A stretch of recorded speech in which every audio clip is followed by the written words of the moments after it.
Эхний мэдээ хүргэе. 1-р сарын байдлаар төсвийн алдагдал дотоодын нийт бүтээгдэхүүний 1.6% байгаа бол цаашдаа ч энэхүү алдагдал нэмэгдэх эрсдэлтэй байна.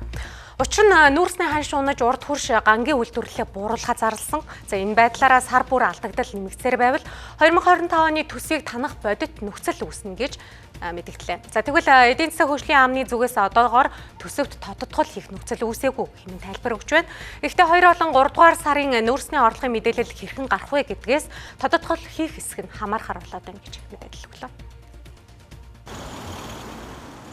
Монгол банкнаас гаргасан албан мэдээлэлд урд хурш гангийн үйлдвэрлэлээ бууруулснаас үүдэн цаашид нүүрс төмрийн хөдрийн экспорт цар төлөвтэй тодтогсон. Тэгвэл он гарснаас хойш эхний 1-р сард Монгол улсын төсвийн орлого 500 орчим тэрбумаар алдагдaltaй гарсан.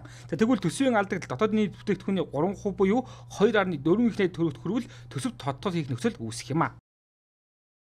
Одоо бол дөнгөж 1 сарын статистик бидэнд мэдэгж байна. 2 сарын статистик арай гараагүй байна.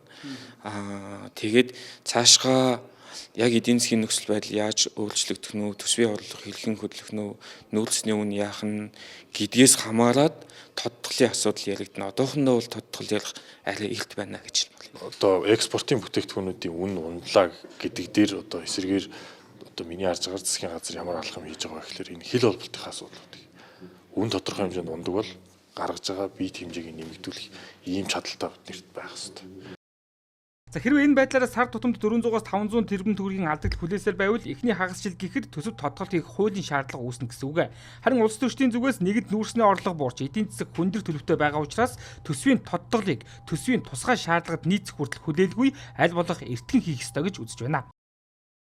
Дахиад бид нар ер нь л боломжийн хэмжээнд 1-2 их найдаар бол бууруулах зайлшгүй шаардлага байна гэж бол харж байгаа. Бид нар хамгийн муу хувилбар дээр л өөрсдөө бэлтгэлтэй байх ёстой. Төсөв санхүү болоод мөнгөний бодлогынхаа зохих арга хэмжээнд бол одоо хамгийн одоо доод боломжтой хувилбараар нь бол тооцож авах ёстой л гэсэн ийм шаардлага үүсэж байна. Ер нь бол хамгийн чухал нэрийн тодтгол орж ирэх нэ гэсэн юм байна. Оруулахаас өөр одоо гарч бол байхгүй. Засгийн газар бол энийг харин энэ одоо яаралтай шуурхай оруулж ирэх ёстой. Мөнгөний бодлогын хувьд ч гэсэн сая одоо 2% бууруулж байгаа бол зөв.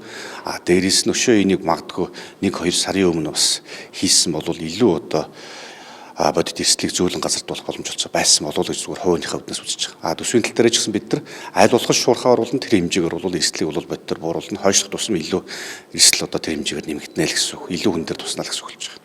За өнгөрсөн засгийн газраас өргөн барьсан төсвийг 2.5 их найдаар бууруулж тэнцвэржүүлсэн орлогыг 22.8 их найд төгрөг болгон баталсан. За хэрвээ дахин 2 их найд хүртэл төгрөгөөр танахын тулд шинэ хөрөнгө оруулалтад тусгасан 3.1 их найдаас дийлэх таналтыг хийнэ гэсэн үг.